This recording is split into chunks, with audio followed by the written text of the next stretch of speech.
2015년 5월의 봄은 유난히 눈이 부셨습니다. 서울 강남구에 자리한 그랜드 팰리스 호텔 웨딩홀은 오후 2시에 햇살을 가득 머금은 채 환하게 빛나고 있었습니다. 흰 작약 300송이가 제단 양쪽을 채우고 샹들리에 빛이 꽃잎 위에서 부서졌습니다. 은은한 현악 사중주 선율이 홀 전체를 감싸는 가운데 300여 명의 하객들이 하얀 의자에 앉아 신랑 입장을 기다리고 있었습니다. 이순자는 맨 앞줄 오른편 좌석에 앉아 손수건을 꼭 쥐고 있었습니다. 72살의 그녀는 오늘을 위해 미장원에서 머리를 단정하게 손질하고 연분홍 한복을 곱게 차려입었습니다. 빗질이 가지런한 은발 아래 주름진 눈가에는 벌써부터 눈물이 맺혀 있었습니다. 22해를 홀로 키운 아들이 오늘 드디어 짝을 얻는 날이었습니다. 올케 정숙이 옆에 앉아 형님, 오늘 너무 예쁘세요라고 속삭였지만 이순자는 반쯤밖에 듣지 못했습니다. 시선이 자꾸 제단 쪽으로 향했습니다. 저 앞에 서 있는 아들 민준의 모습이 연미복을 말끔히 차려입은 그 얼굴이 이순자의 눈에는 자꾸 20대 초반의 박성민과 겹쳐 보였습니다. 코끝이 시렸습니다. 속으로 중얼거렸습니다. 성민 씨, 당신 아들 이렇게 잘 컸어요. 이 장면을 봤으면 얼마나 좋았을까. 오케스트라가 웨딩 마치로 전환하는 순간 이순자는 조용히 뒤를 돌아보았습니다. 이유는 알 수 없었습니다. 무엇이 그녀의 목덜미를 잡아당기는 것인지 스스로도 설명할 수 없었습니다. 마치 뒤통수 어딘가에서 누군가 소리 없이 부르는 것만 같은 느낌이었습니다. 이순자는 그냥 본능처럼 몸이 먼저 반응하는 대로 고개를 돌렸습니다. 그 순간 이순자의 심장이 멎었습니다. 웨딩홀 맨 뒷줄, 통로 쪽 좌석에 한 남자가 앉아 있었습니다. 감색 정장 차림에 은발이 섞인 머리카락, 나이는 60대 중반쯤으로 보였습니다. 남자는 제단 쪽을 조용히 바라보고 있었습니다. 그런데 그 어깨가 왼쪽으로 살짝 기울어진 그 어깨가 이순자는 자신의 눈을 의심했습니다. 눈을 감았다가 떴습니다. 다시 한번 감았다가 떴습니다. 착각이길 바랐습니다. 나이가 들면 보고 싶은 사람이 보인다고 하지 않던가요? 눈이 흐릿해지면 비슷한 사람을 착각하게 된다고. 그런데 그래도 그 사람이었습니다. 177cm의 키, 왼쪽으로 2cm 낮게 기울어진 어깨, 생각에 잠길 때 오른손으로 귀 뒤를 긁는 그 버릇. 세상을 다 가진 것 같으면서도 그 안에 오래된 슬픔을 감추고 있는 눈빛. 이순자는 그 모든 것을 22년 동안 기억해왔습니다. 박성민이었습니다. 22년 전에 죽은 이순자의 남편이 아들의 결혼식장에 살아서 앉아 있었습니다. 이순자는 자리에서 일어났습니다. 올케 정숙이 소매를 잡으며 형님, 왜요? 하고 속삭였지만 이미 그녀의 발은 통로 쪽으로 움직이고 있었습니다. 하객들이 당황한 눈으로 그녀를 쳐다봤습니다. 신부 유리가 버질로드에 올라서는 바로 그 순간이었습니다. 웨딩 마치가 절정으로 치닫고 있었습니다. 이순자는 사람들 사이를 헤치고 뒷줄 쪽으로 걸어갔습니다. 심장이 너무 빠르게 뛰어서 귀까지 울렸습니다. 다리가 떨렸지만 멈출 수 없었습니다. 그가 절반쯤 다가갔을 때 남자가 고개를 돌렸습니다. 두 사람의 눈이 마주쳤습니다. 남자의 눈빛에는 이순자를 알아보는 빛이 없었습니다. 반가움도 두려움도 놀람도 없었습니다. 그저 낯선 사람을 마주쳤을 때 하는 것처럼 담담하고 공허하게 그녀를 스쳐 지나갔습니다. 그리고 남자는 조용히 자리에서 일어나 비상구 쪽으로 걸음을 옮겼습니다. 이순자가 뒤를 쫓았습니다. 신부 행진 음악이 절정으로 올라가는 사이 웨딩홀 뒤쪽에서는 한 노부인이 비상구 문을 밀치고 복도로 뛰어나가고 있었습니다. 복도는 비어 있었습니다. 길고 하얀 복도 끝에서 엘리베이터 문이 닫히는 소리만 들렸습니다. 이순자는 그 자리에 서서 한동안 움직이지 못했습니다. 손수건을 쥔 손이 파르르 떨렸습니다.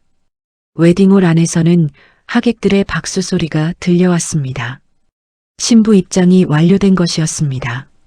아들의 결혼식은 그렇게 진행되고 있었습니다. 이것이 모든 것의 시작이었습니다. 여기까지 함께 해주셔서 감사합니다. 잠시 구독과 좋아요를 눌러주시고 지금 이 영상을 보고 계신 곳을 댓글로 적어주세요.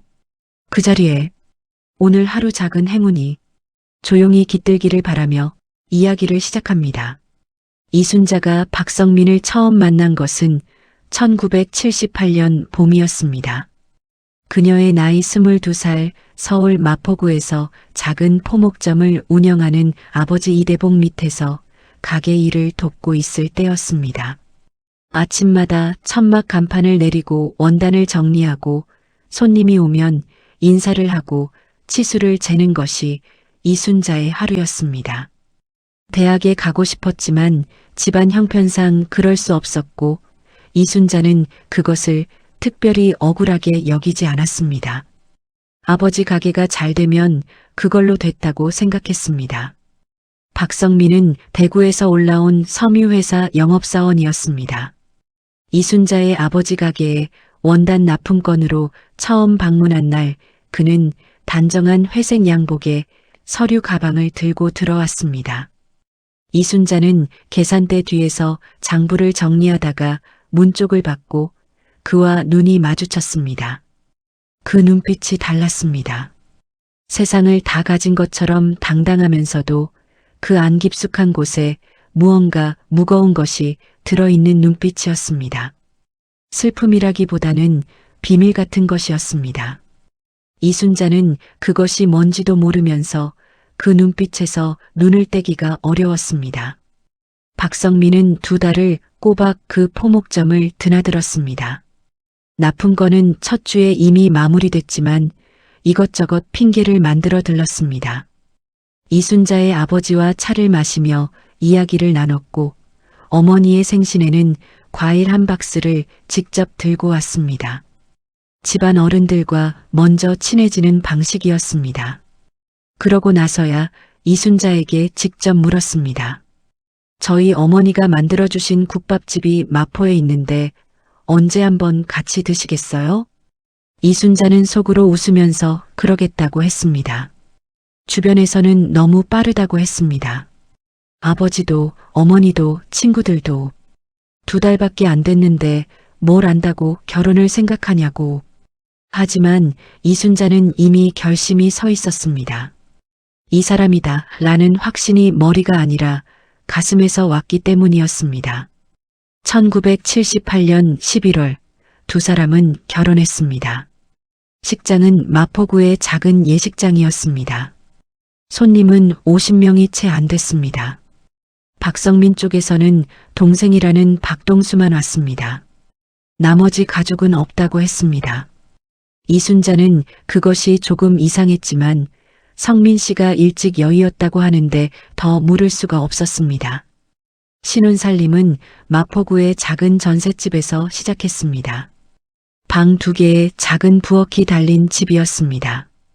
가진 것은 많지 않았지만 살림이 알차게 느껴졌습니다. 박성민은 성실했습니다. 아침 일찍 일어나 출근 준비를 스스로 했고 퇴근 후에는 꼭 이순자에게 그날 있었던 일을 이야기했습니다.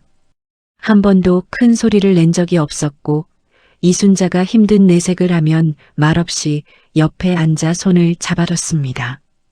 요리도 잘했습니다. 이순자가 피곤한 날이면 먼저 부엌에 들어가 된장찌개를 끓이거나 계란말이를 만들었습니다. 어설프지 않았습니다. 손이 익어 있었습니다. 어릴 때 많이 했냐고 물으면 그냥 웃기만 했습니다. 결혼 첫 해봄 부엌에서 뜨거운 찌개 냄비를 엎는 사고가 있었습니다. 이순자가 깜짝 놀라 소리를 질렀고 박성민의 오른쪽 손목에 화상을 입었습니다. 이순자는 그것이 자기 잘못인 것처럼 며칠을 미안해했습니다. 박성민은 오히려 웃으면서 이렇게 말했습니다. 이게 있어야 우리 순자가 나를 알아보지. 이 흉터 보면 이순자 남편 맞다고. 그 말에 이순자가 울자 박성민이 당황해서 등을 토닥여줬습니다. 1980년 봄 아들 민준이 태어났습니다. 박성민이 분만실밖 복도에서 얼마나 울었는지 산부인과 간호사들이 아버지가 산모보다 더 많이 우셨다고 웃으며 말했습니다. 민준을 처음 품에 안았을 때 그는 아이 얼굴을 들여다보며 한참을 아무 말도 하지 못했습니다. 눈물이 뚝뚝 떨어져 갓난아이의 담요를 적셨습니다. 그 시절이 이순자 인생에서 가장 빛나는 때였습니다. 민준이 3살이 되던 해부터 박성민은 아들을 번쩍 들어올리는 버릇이 생겼습니다. 퇴근하고 들어오면 현관에서부터 민준아 하고 부르며 아이를 높이 들어올렸습니다. 민준은 그때마다 까르르 웃었습니다. 그 웃음이 작은 집안에 가득 찼습니다. 그 소리가 이순자에게는 세상에서 가장 좋은 소리였습니다. 그런데 결혼한 지 8년이 지나던 1986년부터 박성민이 달라지기 시작했습니다. 처음에는 작은 변화였습니다. 밤 외출이 잦아졌습니다. 전화를 받으러 밖으로 나가는 일이 생겼습니다. 이순자가 가까이 가면 목소리를 낮추거나 통화를 끊었습니다. 통장에서 목돈이 빠져나가는 날이 생겼는데 어디에 쓰는지 말을 하지 않았습니다. 이순자가 물으면 사업 자금이야. 걱정 마 한마디로 넘겼습니다. 출장도 크게 늘었습니다. 대전, 강원도, 부산, 광주. 한 번 나가면 사흘씩 돌아오지 않는 날도 있었습니다. 그가 두고 간 수첩에는 이순자가 알아보지 못하는 이름들이 빼곡했습니다. 이순자는 불륜을 의심했습니다. 의심하지 않으면 그게 오히려 이상한 상황이었습니다. 밤마다 잠을 이루지 못하고 천장을 바라보며 생각하고 또 생각했습니다. 이 사람이 자신을 속이는 건지 아니면 자신이 뭔가를 잘못 보는 건지. 그래서 어느 날 밤 직접 물었습니다. 다른 여자가 있어요? 박성민은 그 물음에 화를 내지 않았습니다. 그냥 이순자를 바라보다가 조용히 말했습니다. 없어. 그런 거 없어. 믿어줘. 그 눈빛이 너무 진지했기 때문에 이순자는 더 추궁하지 못했습니다. 하지만 그렇다고 불안이 사라진 것도 아니었습니다. 그러던 어느 날 밤 박성민이 몹시 취한 채 귀가했습니다. 평소에는 술을 잘 마시지 않는 사람이었기에 이순자는 놀랐습니다. 서둘러 소파에 눕히고 넥타이를 풀어주는데 박성민이 혼잣말처럼 중얼거렸습니다. 나는 진짜 박성민이 아닌데. 이순자는 그 말이 귀에 걸렸습니다. 하지만 술에 취한 소리라고 생각했습니다. 사람이 술이 심하게 들어가면 이상한 소리를 한다고. 그냥 그렇게 흘려버렸습니다. 그 말이 진실의 단서였다는 것을 이순자는 그로부터 22년이 지나서야 알게 됐습니다. 박성민이 죽은 것은 1993년 11월이었습니다. 민준이 8살이던 해였습니다. 강원도 출장길에 교통사고가 났다는 연락이 왔습니다. 폭설이 쏟아지던 날 산악도로를 달리던 버스가 절벽 아래로 추락했다고 했습니다. 시신 일부만 수습됐는데 신원 확인 결과 박성민이 그 버스에 타고 있었다는 것이었습니다. 이순자는 그 말을 전해 들은 순간 전화기를 놓쳤습니다. 바닥에 떨어지는 소리도 들리지 않았습니다. 눈앞이 새하얘졌고 다리에 힘이 풀렸습니다. 민주는 그때 학교에 있었습니다. 이순자는 혼자 부엌 바닥에 주저앉아 소리도 없이 한참을 울었습니다. 울음소리가 나오지 않았습니다. 너무 큰 충격은 소리도 지우는 것 같았습니다. 장례는 사흘 만에 치렀습니다. 수습된 유골 일부와 박성민이 가지고 간 가방, 지갑, 신발 한 짝, 그것들이 재단 위에 놓였습니다. 박성민의 동생이라는 박동수가 상주 역할을 함께 했습니다. 민주는 장례 내내 어머니 치맛자락을 잡고 있었습니다. 8살짜리 아이가 이 상황을 이해하지 못하면서도 무언가 무거운 것이 집을 짓누르고 있다는 것은 알았을 것이었습니다. 이순자는 그 작은 손을 놓지 않았습니다. 화장터에서 연기가 하늘로 올라가는 것을 이순자는 두 눈을 뜨고 지켜봤습니다. 저게 성민 씨다. 저 연기가 성민 씨다. 이제 진짜 없는 거다. 그 연기가 남편의 것이 아니었다는 사실을 이순자는 까맣게 몰랐습니다. 그날 이후 이순자는 홀로 아들 민준을 키웠습니다. 아버지의 포목점을 이어받아 작은 옷가게를 운영하며 아들 학원비와 교복값을 벌었습니다. 민준은 어머니를 닮아 성실하고 착했습니다. 그러나 이순자는 민준의 얼굴에서 박성민의 윤곽을 볼 때마다 가슴이 저렸습니다. 이마의 모양, 눈썹의 선, 생각에 잠길 때 입술을 살짝 깨무는 버릇. 22해 동안 그런 세월이었습니다. 아침에 일어나면 그 사람이 생각나고 잠자리에 들면 그 사람이 생각나는 세월. 그리고 2015년 5월 그 결혼식장에서 그 남자가 나타났습니다. 결혼식은 이순자가 자리를 이탈하면서 한 차례 술렁였습니다. 하객들이 웅성거렸고 민준의 표정이 굳었습니다. 유리는 버질로들을 걷다가 흘끗 어머니 쪽을 바라봤고 주례사는 잠깐 멈췄다가 헛기침과 함께 다시 말을 이었습니다. 결혼식 코디네이터가 조용히 뒤를 따라 나갔지만 이순자는 이미 로비까지 내려가 있었습니다. 호텔 로비를 빠르게 둘러봤습니다. 감색 양복을 입은 남자는 없었습니다. 프런트 직원에게 물었더니 방금 전 정문으로 나가 택시를 타셨다고 했습니다. 택시 번호는 모른다고 했습니다. 이순자는 정문 앞에 서서 멍하니 바라보았습니다. 이미 차들이 오가는 도로에는 그 남자의 흔적이 없었습니다. 식이 끝나고 피로연 자리에서 민준이 어머니에게 조용히 다가왔습니다. 어머니, 오늘 어디 편찮으셨어요? 식 도중에 갑자기 일어나셔서 다들 놀랐잖아요. 이순자는 잠시 망설였습니다. 한복 고름을 만지작거리다가 입을 열었습니다. 결혼식장 맨 뒷줄에 앉아있던 남자 이야기, 왼쪽으로 기운 어깨와 귀 뒤를 긁는 버릇, 그리고 그 눈빛에 대해서 민준의 얼굴이 굳어갔습니다. 어머니, 그 두 글자에 모든 것이 담겨 있었습니다. 안타까움, 걱정, 그리고 부드럽지만 분명한 불신. 아버지는 제가 8살 때 돌아가셨잖아요.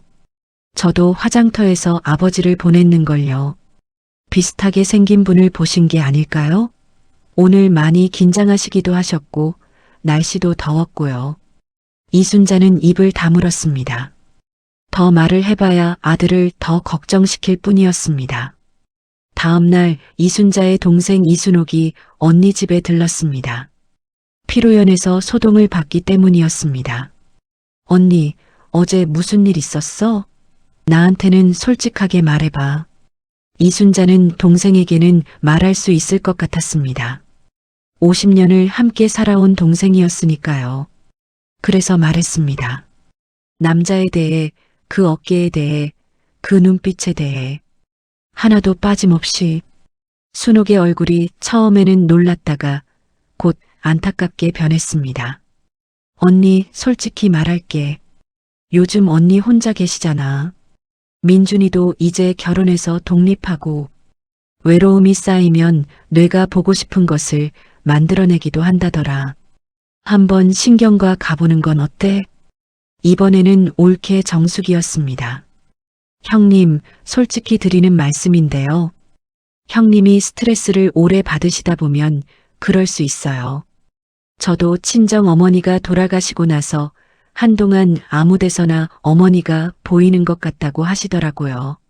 전문가 상담을 받아보시는 게 아무도 믿지 않았습니다. 이순자는 그 사람들의 눈빛을 하나하나 기억했습니다. 안타깝고 걱정스러운 눈빛. 그래서 더 상처가 됐습니다. 나쁜 마음으로 하는 말이 아니라는 것을 알기 때문에 더 아팠습니다. 자신이 헛것을 봤다고, 나이든 노인이 착각을 했다고 여기는 사람들. 하지만 이순자는 확신했습니다. 22년을 그 사람의 얼굴을 그리워하며 살아온 사람이 착각할 리 없었습니다. 어깨의 각도, 손의 버릇, 그 눈빛의 깊이, 그 모든 것이 박성민이었습니다. 혼자서 알아보기로 결심한 것은 그로부터 사흘 후였습니다. 이순자는 먼저 호텔에 연락했습니다. 결혼식 당일 웨딩홀 CCTV 영상을 요청했습니다. 개인정보 보호를 이유로 처음에는 거절당했습니다. 이순자는 포기하지 않았습니다. 다음 날 다시 찾아갔습니다. 또 다음 날도 찾아갔습니다. 사흘째 되는 날 호텔 담당자가 난처한 표정을 지으며 로비 CCTV 캡처 사진 2장을 건네줬습니다. 이 이상은 드리기 어렵습니다. 법적 필요가 있으시면 정식 절차를 이용하세요. 사진 속 남자의 얼굴은 약간 흐릿했습니다. 카메라 각도 때문에 측면에서 찍힌 장면이었습니다. 얼굴은 잘 보이지 않았습니다. 하지만 그 어깨가 보였습니다. 왼쪽으로 살짝 기울어진 그 어깨가 선명하게 찍혀 있었습니다. 이순자는 그 사진을 가슴에 안고 집으로 돌아왔습니다. 식탁에 앉아 사진을 내려다보며 오래 울었습니다. 남편의 기일이 아닌 날 이렇게 운 적이 얼마만인지 몰랐습니다. 다음 날 아침 이순자는 며느리 유리에게 결혼식 하객 명단을 조용히 부탁했습니다. 어머니, 왜요? 식날에 인사를 못 나눈 분이 계신 것 같아서 혹시 뒤쪽에 앉으셨던 분들 이름 좀 볼 수 있을까? 유리는 군말 없이 명단 파일을 출력해서 건네줬습니다. 300명이 넘는 이름을 이순자는 식탁에 앉아 하나하나 손가락으로 짚어가며 읽었습니다. 눈이 침침해서 돋보기를 쓰고 읽었습니다. 그리고 명단 맨 아래쪽에서 이상한 항목을 발견했습니다. 이름 강태준, 관계공란, 초대장 수령 방식 직접 방문.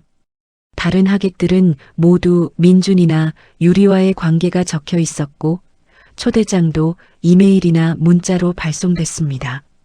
그런데 이 강태준이라는 사람만 관계란이 비어 있었고 초대장 발송 경로도 달랐습니다. 이순자는 유리에게 이 이름을 아느냐고 물었습니다. 유리는 모른다고 했습니다. 민준에게도 물었습니다. 민준도 처음 듣는 이름이라며 고개를 갸웃거렸습니다. 저는 초대 안 한 것 같은데요. 아버지 쪽 지인이신가요? 어머니는 혹시 아세요? 모른다. 내 아버지 아는 분 중에 그런 이름은 없었어. 이순자는 그날 밤 잠자리에 들면서 생각했습니다. 이 이름을 가진 사람을 찾아야 했습니다. 그리고 그 사람이 누구인지 확인해야 했습니다. 탐정사무소를 찾아간 것은 결혼식으로부터 열흘이 지난 뒤였습니다. 서초구의 한 오피스 건물 3층에 자리 잡은 민석탐정사무소는 간판 하나만 달린 소박한 공간이었습니다. 문을 열고 들어서자 작은 사무실에 책상 2개와 파일, 캐비닛이 가득했고 창가 쪽에 30살쯤 되어 보이는 남자가 앉아 있었습니다. 소장 박민석은 20대 중반처럼 보일 만큼 젊은 인상이었지만 눈빛이 차분하고 말이 적었습니다. 이순자가 CCTV 사진과 강태준이라는 이름을 내밀자 그는 사진을 조용히 들여다보며 물었습니다. 이분이 어떤 관계이신가요? 이순자는 잠깐 망설였습니다. 이 말을 꺼내는 순간 또 이상한 사람 취급을 받을 것 같아 두려웠습니다. 하지만 탐정에게 거짓말을 해봐야 아무 소용이 없었습니다. 정확하게 말해야 정확하게 찾아줄 것이었습니다. 22년 전에 교통사고로 죽었다고 장례까지 치른 제 남편 같습니다. 박민석은 표정 하나 변하지 않고 수첩을 펼쳤습니다. 자세히 말씀해 주세요. 그 담담한 반응이 오히려 이순자에게 위안이 됐습니다. 적어도 이 사람은 그녀를 이상한 눈으로 보지 않았습니다. 이순자는 처음부터 이야기했습니다. 결혼식장에서 그 남자를 본 것, 그 어깨와 버릇, CCTV 사진, 하객 명단에서 강태준이라는 이름을 발견한 것. 박민석은 꼼꼼히 받아 적으며 중간중간 질문을 했습니다. 언제 결혼했는지, 남편의 직장은 어디였는지, 사고가 난 연도는 정확히 언제인지. 박민석이 첫 번째 보고를 가져온 것은 열흘 후였습니다. 강태준이라는 인물이 실제합니다. 충북 청주시 흥덕구 거주, 현재 나이 65, 조그만 가구 공방을 운영하고 있습니다. 결혼은 했고 자녀는 없습니다. 이순자는 숨을 들이켰습니다. 그런데 이상한 점이 있습니다. 강태준 씨의 주민등록 기록을 확인했는데 1992년 이전 기록이 전혀 없어요. 1992년에 충북에서 처음 주민등록이 생성된 것처럼 되어 있습니다. 그 전 기록을 아무리 찾아도 나오질 않아요. 유년기 기록도 학적도 이전 거주지도 없습니다. 마치 1992년에 갑자기 세상에 생겨난 사람 같습니다. 1992년 박성민이 이상해지기 시작한 게 1986년이었고 강원도 교통사고로 죽었다고 알려진 것이 1993년 11월이었습니다. 그 사이 어느 시점에 강태준이라는 사람이 생겨난 것이었습니다. 이순자의 몸에 소름이 돋았습니다. 직접 가보실 거예요? 이순자가 고개를 끄덕였습니다. 그날 밤 이순자는 내내 잠을 이루지 못했습니다. 새벽 4시 이순자는 결심했습니다. 내일 아침 버스를 타고 청주로 가겠다고. 이튿날 이른 아침 이순자는 가벼운 가방 하나만 들고 집을 나섰습니다. 민준에게도 순옥에게도 아무 말을 하지 않았습니다. 이건 혼자 해야 하는 일이었습니다. 충청북도 청주시 흥덕구 골목 안에 자리한 강태준 가구 공방에 이순자가 도착한 것은 오전 9시가 조금 넘었을 때였습니다. 공방 문은 열려 있었습니다. 나무 톱밥과 니스 냄새가 골목까지 흘러나왔습니다. 이순자는 그 냄새를 맡는 순간 걸음이 멈췄습니다. 박성민에게서 늘 나던 그 냄새였습니다.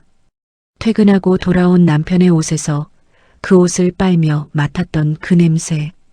이순자는 골목 입구에 서서 1시간 가까이 움직이지 않았습니다. 뭐라고 말을 꺼내야 할지, 어떤 얼굴로 들어가야 할지 아무것도 정리가 되지 않았습니다. 그때 공방 문이 열렸습니다. 남자가 나왔습니다. 이순자는 그 모습을 보는 순간 그 자리에 얼어붙었습니다. 22년이 흘렀습니다. 당연히 세월이 역력했습니다. 머리카락은 절반이 새어 은발에 가까웠고 이마에는 주름이 깊었습니다. 하지만 그 걸음걸이가, 그 어깨의 각도가, 손을 움직이는 방식이 모두 박성민이었습니다. 남자는 뭔가를 들고 창고 쪽으로 걸어가다가 골목 입구에 서 있는 이순자와 눈이 마주쳤습니다. 이순자의 눈에서 눈물이 쏟아졌습니다. 손으로 입을 막았지만 소리가 새어나왔습니다. 남자는 잠깐 멈췄습니다. 낯선 노부인이 입을 막고 울고 있는 것을 보고 당황한 기색이었습니다. 그리고 가볍게 고개를 숙이고는 창고 안으로 들어가 버렸습니다. 그 눈빛에 아무것도 없었습니다. 알아봄도, 기억도, 설렘도, 두려움도 그저 낯선 사람에게 예의를 갖추는 가벼운 목례뿐이었습니다. 이순자는 골목벽에 기대어 한참을 울었습니다. 이순자가 공방 안으로 들어간 것은 그로부터 30분 후였습니다. 공방 안쪽에서 남자가 사포질을 하고 있다가 이순자를 보고 일어났습니다. 어서 오세요. 가구 보러 오셨나요? 그 목소리였습니다. 낮고 약간 허스키한 그 목소리가 박성민 그대로였습니다. 이순자는 눈물이 차오르는 것을 참으려 입술을 깨물었습니다. 아니요. 잠깐 여쭤볼 게 있어서요. 남자는 작업 장갑을 벗으며 기다렸습니다. 강태준 씨 맞으시죠? 네, 맞습니다. 혹시 박성민이라는 이름 들어보신 적 있으세요? 남자의 얼굴에 미세한 변화가 있었습니다. 눈이 잠깐 좁아졌다가 다시 원래대로 돌아왔습니다. 이순자는 그 변화를 놓치지 않았습니다. 처음 듣는 이름인데요. 지난 5월에 서울 강남 그랜드 팰리스 호텔 웨딩홀에 가신 적 있으세요? 이번에는 짧은 침묵이 흘렀습니다. 가구 납품 건이 있어서 잠깐 들른 적이 있습니다. 혹시 무슨 문제라도 있었나요? 결혼식이 열리는 동안 홀 안에 앉아 계셨더라고요. 남자가 아무 말을 하지 않았습니다. 이순자는 깊은 숨을 들이쉬고 직접적으로 말했습니다. 그 결혼식이 제 아들 결혼식이었어요. 아들 이름이 박민준이에요. 박성민과 이순자의 아들이에요. 그리고 저는 지금 당신이 그 사람이라고 생각해요. 그 어깨가, 그 손버릇이, 그 눈빛이 제가 22년 동안 기억하고 살아온 사람이에요. 남자가 한동안 아무 말도 하지 않았습니다. 창가를 바라보다가 입을 열었습니다. 저는 강태준입니다. 30년 가까이 청주에서 살았어요. 그리고 저는 기억이 없습니다. 이순자가 눈을 크게 떴습니다. 1992년 이전 제 기억이 없어요. 그 이전의 것은 아무것도. 제가 누구였는지, 어디서 왔는지, 이름이 뭐였는지. 병원에서는 심각한 외상성 기억상실이라고 했습니다. 지금의 아내가 저를 강원도 산속에서 발견해서 병원으로 데려갔고 깨어났을 때는 아무것도 몰랐어요. 강태준이라는 이름은 아내가 지어줬습니다. 이순자의 눈물이 다시 흘렀습니다. 그런데 왜 결혼식장에 앉아 계셨어요? 강태준이 긴 침묵 끝에 말했습니다. 납품 일을 마치고 나오는데 식장 문이 열려 있었어요. 그냥 들어가고 싶었습니다. 이유는 모르겠어요. 발이 저절로 움직였어요. 안에 앉아서 신랑을 보는데 남자가 말을 끊었습니다. 신랑을 보는데요? 어쩐지 눈물이 날 것 같았습니다. 이유를 모르겠는데 이순자는 두 손으로 얼굴을 감쌌습니다. 원목 탁자에 마주 앉은 두 사람 사이에 잠시 침묵이 흘렀습니다. 이순자는 그 짧은 침묵 동안 맞은편 남자의 얼굴을 천천히 들여다봤습니다.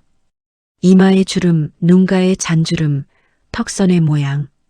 22년이 얹힌 얼굴이었습니다. 당연히 달라진 부분들이 있었습니다. 그런데 기본적인 얼굴의 형태가 이마에서 눈썹으로 이어지는 선이, 코의 모양이, 입술의 윤곽이 박성민이었습니다. 강태준은 양손을 탁자 위에 올려놓았습니다. 이순자는 그 손을 바라봤습니다. 거칠게 굳은 손이었습니다. 평생 나무를 다뤄온 사람의 손. 그런데 손가락의 모양새가, 손마디의 생김새가. 이순자는 강태준이 손을 내리려 할 때 오른쪽 소매 끝을 봤습니다. 소매 아래로 살짝 드러난 것이 있었습니다. 불규칙한 선을 그으며 이어지는 화상 흉터였습니다. 이순자의 손이 먼저 움직였습니다. 강태준의 오른쪽 손목을 조심스럽게 잡았습니다. 강태준이 움찔했습니다. 이순자는 소매를 살짝 걷어 올렸습니다. 화상 흉터가 선명하게 드러났습니다.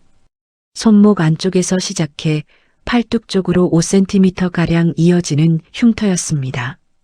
가장자리가 불규칙하게 물결 모양을 그리고 있었습니다. 오래된 화상 특유의 매끈하고 광택이 나는 피부가 거기 있었습니다. 이순자는 그 흉터를 손끝으로 가볍게 짚었습니다. 손이 심하게 떨렸습니다. 박성민의 오른쪽 손목에는 결혼 첫 해 부엌에서 뜨거운 찌개 냄비를 엎어서 생긴 화상 흉터가 있었습니다. 이순자가 얼마나 미안했는지 모릅니다. 박성민은 웃으면서 이게 있어야 우리 순자가 나를 알아본다고 농담을 했었습니다. 그 흉터가 지금 이순자 손끝 아래 있었습니다. 이 흉터 기억하세요? 강태준이 그 흉터를 들여다보다가 천천히 고개를 저었습니다. 기억은 안 납니다.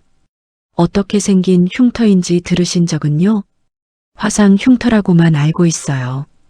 발견됐을 때부터 있었다고 했어요. 부엌에서 찌개 냄비를 엎어서 생긴 거예요. 1979년이에요. 우리 결혼한 첫 해에 당신이 요리를 도와주다가 냄비를 엎었거든요. 제가 미안해서 며칠을 울었는데 당신이 오히려 저를 달래줬어요. 이게 있어야 우리 순자가 나를 알아본다고. 강태준의 눈이 미세하게 흔들렸습니다. 잠깐 침묵이 흐르다가 그가 말을 꺼냈습니다. 꿈을 꿔요. 이순자가 숨을 멈췄습니다. 자주는 아니에요. 1년에 서너 번쯤 부엌에서 하얀 앞치마를 입은 여자가 나한테 뭐라고 하는 꿈이에요. 여자 얼굴을 한 번도 제대로 본 적이 없어요. 언제나 그 얼굴이 흐릿하게 번져 있어서. 그런데 잠에서 깨면 목이 메어 있습니다. 눈물이 나 있을 때도 있어요. 이순자는 두 손으로 입을 막았습니다. 그리고 작은 아이 꿈도 꿔요. 3살이나 4살쯤 됐을까요? 웃으면서 뛰어오는 아이. 그 아이를 번쩍 들어 올리는데 아이가 까르르 웃어요. 그 웃음이 너무 생생해서 깨고 나서도 한동안 귓속에 남아 있습니다. 그 아이가 누구인지 저는 모릅니다. 제 아이도 아니에요. 저와 아내 사이에 자녀가 없으니까요. 이순자의 눈물이 탁자 위로 떨어졌습니다. 그 아이는 민준이었습니다. 3살배기 민준이를 박성민이 번쩍 들어 올리면 아이는 늘 그렇게 웃었습니다. 집안에서 가장 많이 들리던 소리였습니다. 저녁마다 아버지와 아들이 만들어내던 그 웃음소리가 얼마나 집안을 가득 채웠는지 당신이 찾는 사람이 정말 저인지는 모르겠습니다. 저도 확인할 방법이 없어요. 기억이 없으니까요. 하지만 당신이 오늘 해준 이야기가 그 꿈속 여자가 누구인지 모르면서도 왜인지 가슴에 걸립니다. 이순자는 손수건으로 눈물을 닦으며 말했습니다. 방법이 있어요. DNA 검사를 해보면 알 수 있어요. 제 아들이랑 하면 돼요. 부자 관계인지 아닌지. 강태준은 한동안 탁자를 내려다봤습니다. 생각해 보겠습니다. 이순자는 자리에서 일어나 전화번호를 적은 종이 쪽지를 탁자 위에 내려놓으며 말했습니다. 연락 주세요. 기다릴게요. 서울로 돌아온 이순자는 오래된 짐 상자를 꺼냈습니다. 박성민이 죽고 나서 유품을 정리할 때 차마 버리지 못하고 모아둔 물건들이었습니다. 위로 쌓인 먼지만큼의 세월이 상자 위에 내려앉아 있었습니다. 이순자는 그 상자를 22회 만에 처음으로 열었습니다. 낡은 수첩, 사진 몇 장, 지갑 안에 들어있던 명함 한 장, 그리고 민준이 어릴 때 그린 가족 그림 한 장, 삐뚤빼뚤한 선으로 3사람이 손을 잡고 있는 그림이었습니다. 이순자는 그 그림을 오래 들여다봤습니다. 그리고 조용히 내려놓았습니다. 먼저 수첩을 펼쳤습니다. 박성민이 이상해지기 시작한 1986년 이후의 일정이 빼곡히 적혀 있었습니다. 대전 출장, 강원도 출장, 부산 출장, 그리고 반복해서 등장하는 이름 하나. 윤창호, 윤 부장과 미팅, 대전역 앞 커피숍, 윤 부장 요청으로 강원도 출장, 윤 부장 건 처리 완료, 302채. 그리고 어떤 날의 일정에는 이런 메모도 있었습니다. 더 이상은 안 된다. 안개. 이순자는 그 메모 앞에서 오래 멈춰 있었습니다. 더 이상은 안 된다. 안개. 박성민은 무언가에 시달리고 있었습니다. 그것이 무엇인지 아내에게 말하지 못하면서 혼자 수첩에 그런 말을 적으면서 버텨왔던 것이었습니다. 다음으로 명함을 들었습니다. 박성민이 다니던 회사 명함이었습니다. 앞면에는 회사 이름과 직책, 그런데 뒷면에 박성민의 글씨로 메모가 적혀 있었습니다. 윤창호 부장, 내선 441, 절대 잊지 말 것. 절대 잊지 말 것. 이순자는 그 문구 앞에서 손이 떨렸습니다. 무엇을 잊지 말라는 것이었을까? 경고처럼도 보이고 다짐처럼도 보이는 그 짧은 메모. 박민석에게 연락했습니다. 윤창호라는 사람을 조사해 주세요. 1986년에서 1993년 사이에 제 남편과 관련된 사람이고요. 어디 회사 소속이었는지, 지금은 어디 있는지, 그리고 한성그룹이라는 회사랑 어떤 관계인지도요. 보름 후에 박민석에게 연락이 왔습니다. 윤창호 씨 찾았습니다. 현재 70대 초반이고 한성그룹 비상근 고문으로 등록되어 있습니다. 한성그룹이요? 한성그룹은 이순자도 아는 이름이었습니다. 19만 7,080년대에 섬유와 건설 사업으로 성장한 대기업이었습니다. 창업주 한태수 회장이 1995년에 별세하면서 자녀들에게 경영권이 넘어갔다고 알고 있었습니다. 그런데 사모님, 더 중요한 내용이 있습니다. 박민석의 목소리가 낮아졌습니다. 박성민 씨의 원래 호적을 조사했습니다. 박성민이라는 이름은 1979년에 취득한 것입니다. 그 이전에 그분의 원래 이름은 한성룡이에요. 이순자가 손에 들고 있던 명함을 떨어뜨렸습니다. 뭐라고요? 한성룡입니다. 충남 예산 출신이에요. 그리고 한성룡 씨의 친부가 한성그룹 창업주 한태수 회장입니다. 이순자는 의자 등받이에 등을 기댔습니다. 눈앞이 빙글빙글 도는 것 같았습니다. 한 회장의 적자가 아니라 혼외에서 낳은 아들이에요. 한 회장에게는 본처 외에 사실혼 관계에 있던 여성이 있었고 그 사이에서 한성룡이 태어났습니다. 한 회장이 그 아이를 비공개로 키웠는데 나중에 적자들이 그 사실을 알게 됐고 상속 문제가 복잡해질 것을 우려한 측근들이 한성룡에게 신분을 바꾸도록 압박했다는 정황이 있습니다. 그 압박을 주도한 사람이 윤창호예요. 이순자는 말이 나오지 않았습니다. 박성민이, 아니 한성룡이 그래서 이상해지기 시작한 것이었습니다. 그래서 밤 외출이 잦아지고 돈이 빠져나가고 나는 진짜 박성민이 아닌데 라고 중얼거렸던 것이었습니다. 협박을 받으면서 위협에 시달리면서 그 모든 것을 아내에게 말하지 못하면서 혼자 버텨왔던 것이었습니다. 그 수첩에 적힌 더 이상은 안 된다. 한계라는 메모의 의미가 이제야 선명하게 보였습니다. 그것은 한계에 다다른 사람의 절규였습니다. 그럼 강원도 교통사고는요? 사고 기록을 다시 들여다봤는데 박성민 씨가 탑승했다는 버스에 관한 기록이 일부 나중에 첨부된 흔적이 있어요. 처음부터 있던 기록이 아닐 수 있다는 뜻입니다. 좀 더 파고들겠습니다. 이순자는 전화를 끊고 한참 동안 식탁 앞에 앉아 있었습니다. 남편은 재벌 창업주의 숨겨진 아들이었습니다. 그 신분이 위협이 됐고 그 위협이 결국 이 모든 것을 만들어냈습니다.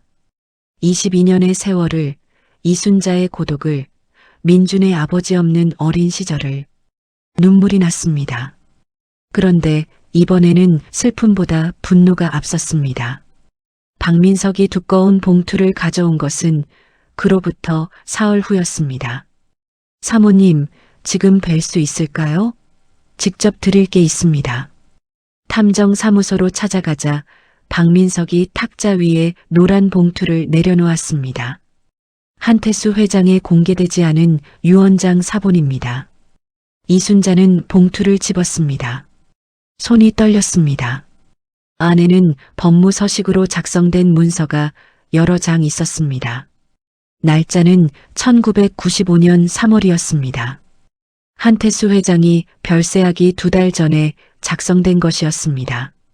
유언장을 읽어 내려가다가 이순자는 멈춰야 했습니다. 문서 중간에 이런 내용이 있었습니다. 본인의 혼외자 한성룡에 대하여 한성룡의 생사가 확인될 경우 한성그룹 보통주 20% 및 강남구 조제 구동산 2필지를 상속함. 단 한성룡의 생사를 확인하지 못할 경우 해당 재산은 한성룡의 직계자녀에게 귀속함. 직계자녀 역시 확인되지 않을 경우에 한하여 적자 계열에 귀속함.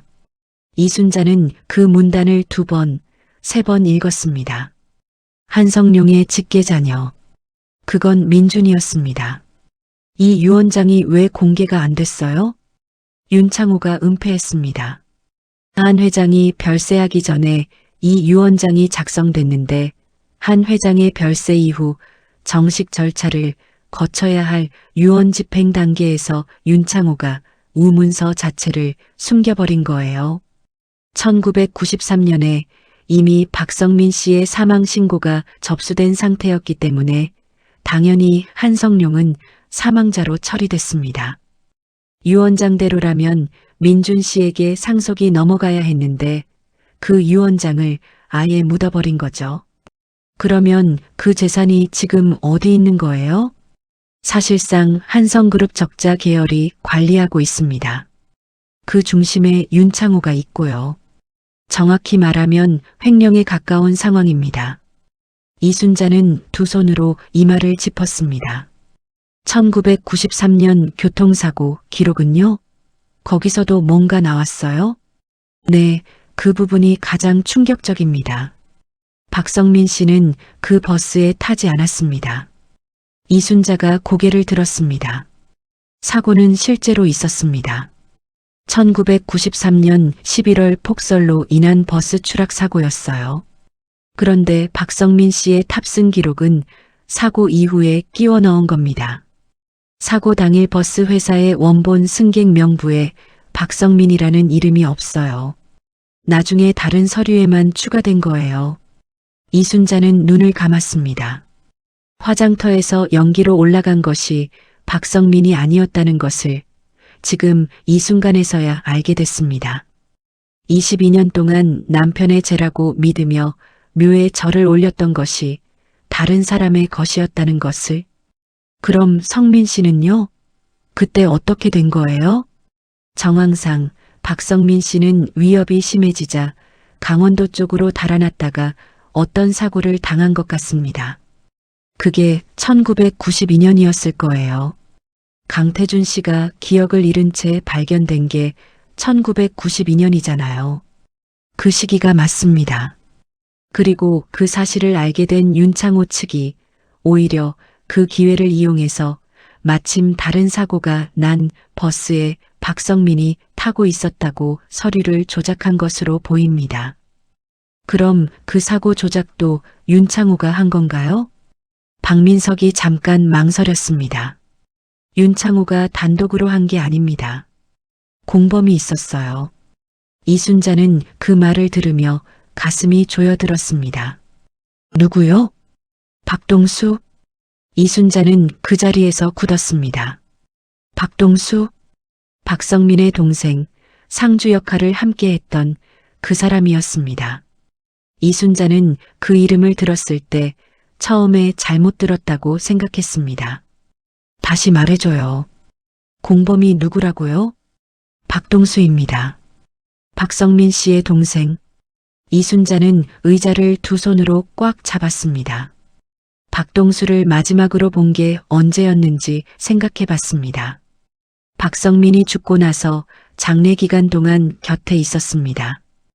유일한 가족이라며 상주 역할을 함께 했습니다. 장례가 끝나고 나서 한동안 연락을 주고받았습니다. 그런데 박성민이 죽고 2년쯤 지났을 무렵 이사를 간다고 했습니다. 새 연락처를 줬는데 얼마 후에 그 번호가 없어졌습니다.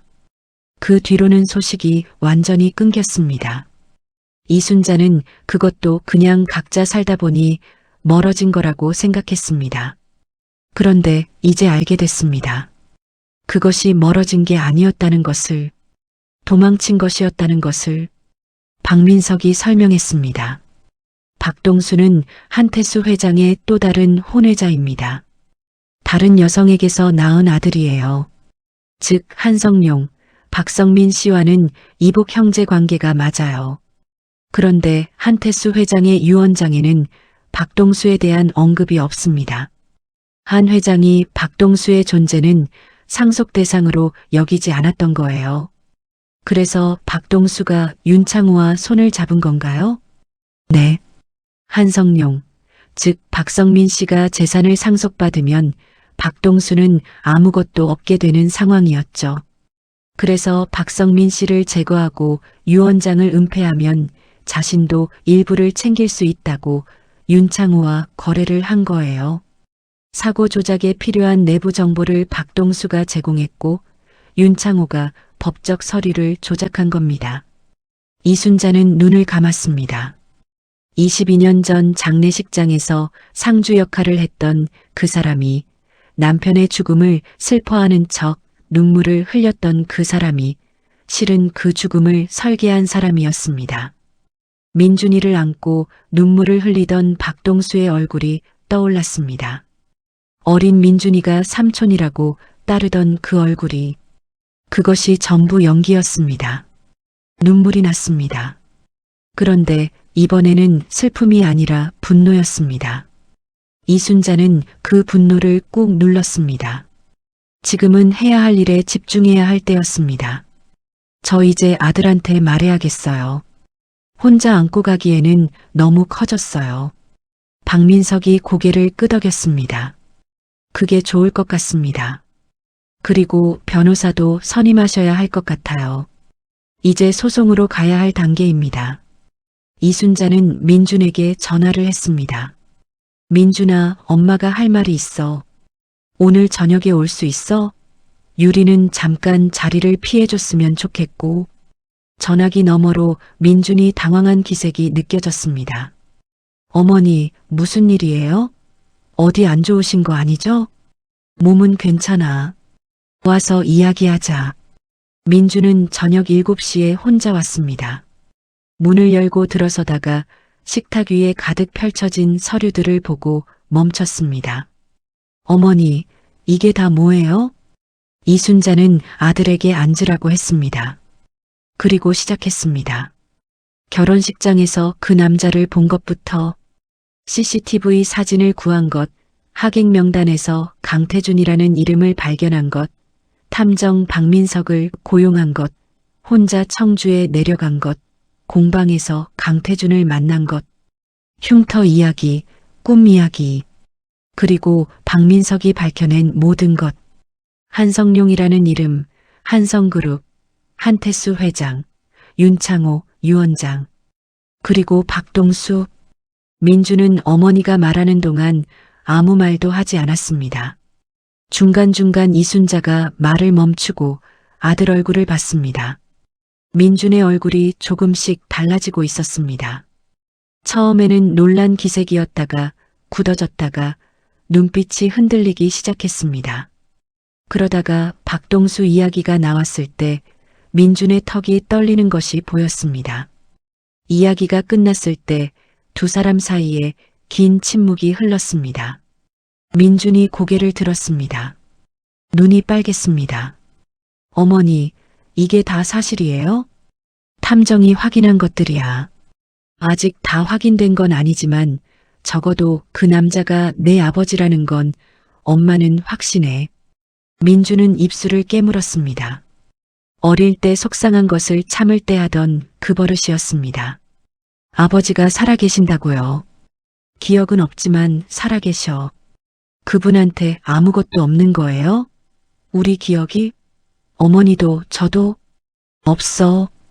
1992년 이전 기억이 전부 없대. 그런데 꿈에서는 하얀 앞치마 입은 여자랑 작은 아이가 웃으며 달려오는 꿈을, 그리고 아이를 들어올리는 꿈을. 민준이 눈을 감았습니다. 그 꿈 속 작은 아이가 자신이었습니다.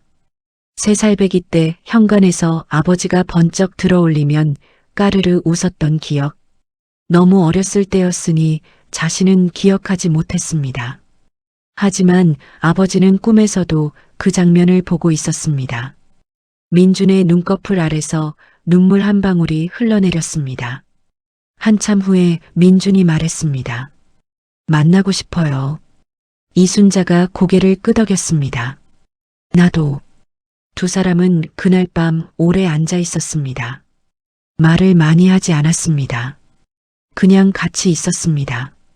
22년 전 아버지를 잃고 어머니 옆에서 울었던 8살짜리 민준이와 그 아이를 혼자 다독이며 밤을 지새웠던 이순자가 22년이 지나 다시 같은 식탁에 앉아 울고 있었습니다. 이번 눈물에는 슬픔만이 아니라 희망이 섞여 있었습니다. 사흘 후 이순자와 민주는 함께 청주로 내려갔습니다. 박민석도 동행했습니다. 혹시 모를 상황에 대비해서였습니다. 가구 공방에 도착한 것은 오전 10시쯤이었습니다. 강태주는 그날도 공방에 있었습니다. 작업 중이던 손을 멈추고 문가에 서 있는 세 사람을 바라봤습니다. 이순자를 알아봤고 뒤에 선 젊은 남자를 봤습니다. 그 순간 강태준의 눈빛이 흔들렸습니다. 이순자는 그것을 놓치지 않았습니다. 아주 짧은 순간이었습니다. 하지만 분명히 흔들렸습니다. 젊은 남자의 얼굴을 보는 순간 강태준의 눈에 무언가가 스친 것이었습니다. 민준이 먼저 안으로 들어갔습니다. 안녕하세요. 박민준이에요. 꾸벅 인사를 했습니다. 강태준은 천천히 고개를 끄덕였습니다. 모두 안쪽 탁자에 앉았습니다. 오성이는 보이지 않았습니다. 민준이 강태준을 바라보며 물었습니다. 저 닮으신 것 같으세요? 강태준이 민준의 얼굴을 천천히 들여다봤습니다. 이마, 눈썹, 눈의 모양, 코, 입술의 선. 조용히 훑어보다가 시선이 멈췄습니다. 한참 후에 강태준이 말했습니다. 어쩐지 처음 보는 얼굴이 아닌 것 같습니다. 민준의 눈이 빨개졌습니다. 결혼식 날 왜 오셨어요? 모르는 분 결혼식에. 모르겠어요. 납품 일을 마치고 나오는데 식장 문이 열려 있었어요. 들어가고 싶었습니다. 본능처럼. 그리고 신랑이 입장하는 걸 보는데 눈물이 날 것 같았어요. 기억도 없는 사람을 보면서 왜 그랬는지 저도 몰랐는데. 민준이 고개를 숙이고 오래 있었습니다. 어깨가 떨리는 것이 보였습니다. 한참 후에 고개를 들고 말했습니다. DNA 검사 받아주실 수 있어요? 강태준이 바로 대답하지 않았습니다. 창가를 한참 바라보다가 고개를 끄덕였습니다. 하겠습니다. 그날 오후 검진 기관에서 민준과 강태준의 검체가 채취됐습니다. 결과까지는 2주가 걸린다고 했습니다. 돌아오는 차 안에서 민준은 창밖을 바라보며 아무 말을 하지 않았습니다. 이순자도 말을 건네지 않았습니다. 그냥 옆에 앉아서 손을 잡았습니다.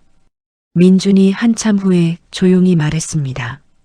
어머니, 결과가 어떻게 나와도 저는 괜찮아요. 이순자가 고개를 저었습니다. 괜찮을 거야. 무조건 괜찮을 거야. 그건 확신이 아니었습니다. 기도에 가까운 말이었습니다. 결과가 나오는 2주가 이순자에게는 2년처럼 느껴졌습니다. 밤마다 잠을 이루지 못했습니다. 눈을 감으면 공방에서 강태준이 민준의 얼굴을 들여다보던 순간이 자꾸 떠올랐습니다. 그 눈빛이 흔들리던 그 찰나. 이순자는 그 순간을 수백 번 되새겼습니다. 민준도 비슷했습니다. 밥을 먹다가 멍해지는 날이 있었고 유리가 곁에서 묵묵히 챙겨줬습니다. 유리는 이미 모든 사정을 알고 있었습니다. 민준이 어느 날 밤 다 털어놓았던 것이었습니다. 유리는 울다가 이렇게 말했다고 했습니다. 저도 이제 이 집 사람이잖아요. 같이 감당해요. 제가 할 수 있는 거 있으면 말씀하세요. 이순자는 며느리가 한없이 고마웠습니다. 결과지가 도착한 날은 2주 후 화요일 오후였습니다. 박민석이 대신 받아서 세 사람이 함께 봉투를 뜯었습니다. 청주의 강태준도 전화로 연결된 상태였습니다. 결과지를 펼쳤습니다. 친자관계 확률 99.9999%. 민준이 그 숫자를 보고 결과지를 내려놓았습니다. 한참 동안 탁자를 바라봤습니다. 숨소리만 들렸습니다. 유리가 민준의 손을 잡았습니다. 이순자는 아들 손을 잡았습니다. 민준의 손이 떨렸습니다. 전화기 너머로 강태준의 침묵이 이어졌습니다. 아무 말이 없었습니다. 이순자가 조용히 불렀습니다. 성민 씨. 22년 만에 처음으로 그 이름을 소리내어 불렀습니다. 그 이름을 입에 올리는 것이 얼마나 오래 두려웠는지 몰랐습니다. 그 이름을 부르면 더 보고 싶어질까봐, 더 그리워질까봐. 그래서 22년 동안 혼자 마음속에서만 불렀습니다. 전화기 너머로 짧은 숨소리가 들렸습니다. 그리고 낮은 목소리가 들렸습니다. 예. 그 한 글자에 이순자는 흐느꼈습니다. 민준이 전화기를 들었습니다. 아버지. 전화기 너머 긴 침묵 뒤에 강태준이 말했습니다. 미안하다. 기억도 없이 자신이 무엇을 미안해해야 하는지도 모르면서 그 말이 나온 것이었습니다. 이순자는 그것이 기억이 아니라 본능에서 나온 말이라는 것을 알았습니다. 이 남자의 몸 어딘가에, 기억이 닿지 않는 깊은 곳에 아직 박성민이 살아있었습니다. 그날 저녁 민준이 집에 돌아가면서 이순자에게 말했습니다. 어머니, 이제 어떻게 할 거예요? 해야 할 일이 있어. 진실을 드러내야 해. 그 사람들이 한 일에 대가를 치르게 해야 해. 민준이 고개를 끄덕였습니다. 같이 해요, 어머니. 변호사 선임은 박민석의 소개로 이루어졌습니다. 법무법인 정도의 김소연 변호사였습니다. 40대 중반의 여성 변호사로 재산 분쟁과 신원 관련 소송 분야에서 20년 가까이 일해온 사람이었습니다. 이순자가 가져온 서류 일체를 검토한 김 변호사는 이렇게 말했습니다. 이길 수 있습니다. 증거가 충분해요. 시간이 걸리겠지만 결과는 의심하지 않아도 됩니다. 그 말에 이순자는 처음으로 어깨에서 힘을 뺄 수 있었습니다. 강태준, 아니 한성룡도 소송에 동참하기로 했습니다.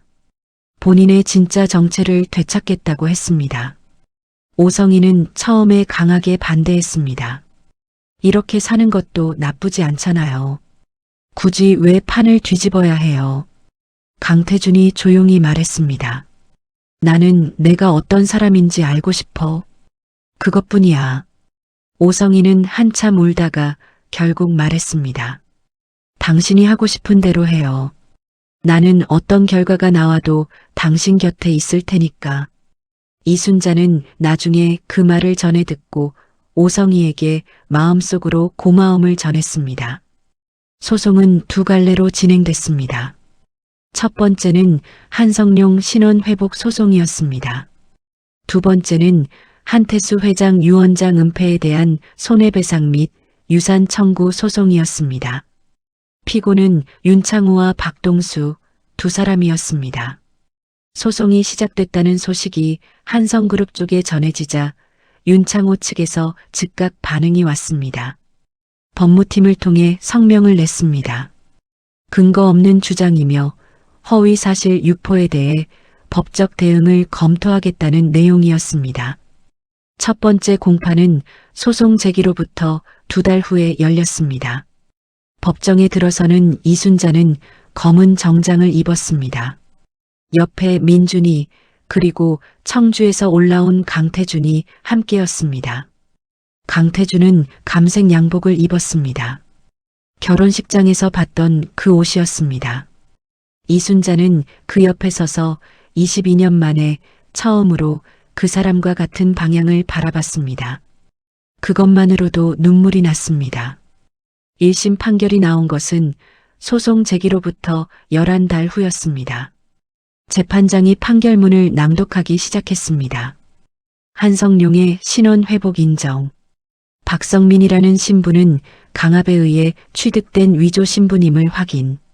한태수 회장의 유언장 유효성 인정. 윤창호의 유언장 은폐 행위는 사기 및 재산 침해에 해당. 박동수의 공모 사실 인정. 피고 윤창호 징역 3년, 박동수 징역 2년. 그 순간 방청석에서 소리가 났습니다.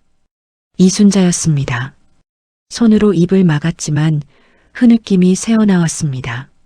민준이 어머니의 어깨를 꽉 잡아줬습니다. 유리는 시어머니 다른 쪽 손을 조용히 잡았습니다. 강태준은 판결문이 낭독되는 동안 아무 표정이 없었습니다. 그냥 조용히 정면을 바라봤습니다. 재판이 끝나고 법원 밖으로 나왔습니다. 5월이었습니다. 1년 전 결혼식이 있었던 바로 그 달이었습니다. 강태준이 법원 계단 앞에서 멈췄습니다. 그리고 두 손으로 얼굴을 감쌌습니다. 소리는 없었습니다. 어깨만 천천히 들썩였습니다. 이순자는 그 옆에 섰습니다. 뭐라고 해야 할지 몰라서 그냥 옆에 있었습니다. 민준도 그 옆에 섰습니다. 이순자 반대쪽에 아무 말 없이 세 사람이 계단 앞에 나란히 서 있었습니다. 봄 햇살이 계단 위에 내려앉았습니다. 한참 후에 강태준이 손을 내렸습니다. 눈이 빨개져 있었습니다. 미안합니다. 미안하다고 하지 마요. 당신도 피해자예요. 강태준이 고개를 저었습니다. 기억은 없어도 이 두 사람한테 미안해요. 기억이 없어서 미안하고 살아있으면서 없는 사람처럼 지냈던 것도 미안하고. 민준이 강태준의 어깨에 손을 올렸습니다. 저는 괜찮아요, 아버지. 지금 여기 계시잖아요. 강태준이 민준의 손을 바라봤습니다. 그리고 그 손 위에 자신의 손을 얹었습니다. 이순자는 그 장면을 바라보며 입술을 꽉 깨물었습니다. 이심도 피고 측의 항소는 기각됐습니다. 윤창호는 실형을 살게 됐습니다. 박동수도 마찬가지였습니다. 한성그룹 측에서는 법원 판결에 따라 한태수 회장의 유언장에 명시된 재산을 민준에게 이전했습니다. 한성그룹 보통주 20%에 해당하는 지분과 강남구 소재 부동산 두 필지였습니다. 민준은 그 재산을 받으면서 강태준을 찾아갔습니다. 아버지, 이건 아버지 몫이에요. 강태준이 고개를 저었습니다. 나는 필요 없다. 공방이 있고 성의가 있고 그걸로 충분해. 내가 가져라. 내 어머니 고생하신 것, 내가 아버지 없이 자란 것. 그게 더 억울한 거야. 민주는 한동안 아무 말도 하지 못했습니다. 그리고 고개를 숙였습니다. 감사합니다. 강태준이 민준의 어깨를 가볍게 잡았습니다. 2023년 5월이었습니다. 민준의 딸 박성아가 돌잔치를 맞이했습니다. 성민 씨가 직접 지어준 이름이었습니다. 맑게 살아라는 뜻이었습니다. 돌잔치 자리는 민준의 집 거실이었습니다. 크게 하지 않았습니다. 이순자, 민준, 유리, 그리고 청주에서 올라온 강태준과 오성이 5명이 식탁에 둘러앉았습니다. 음식은 유리가 손수 만들었습니다. 잡채, 미역국, 갈비찜, 과일 케이크, 테이블 위에 소박하게 가득 찼습니다. 성아는 흰색 한복을 입고 이순자의 무릎 위에 앉아 있었습니다. 통통한 볼에 눈이 크고 까만 아이였습니다. 뭔가 신기한 것을 봤는지 방실방실 웃으며 주위를 두리번거렸습니다. 강태준은 그 아이를 바라보다가 이순자에게 물었습니다. 제가 안아봐도 되나요? 이순자가 성아를 건네줬습니다. 강태준이 아이를 품에 안는 순간 그의 표정이 달라졌습니다. 굳고 과묵했던 얼굴이 녹아내리는 것 같았습니다. 무언가 환한 것이 그 얼굴에 번졌습니다. 성아야.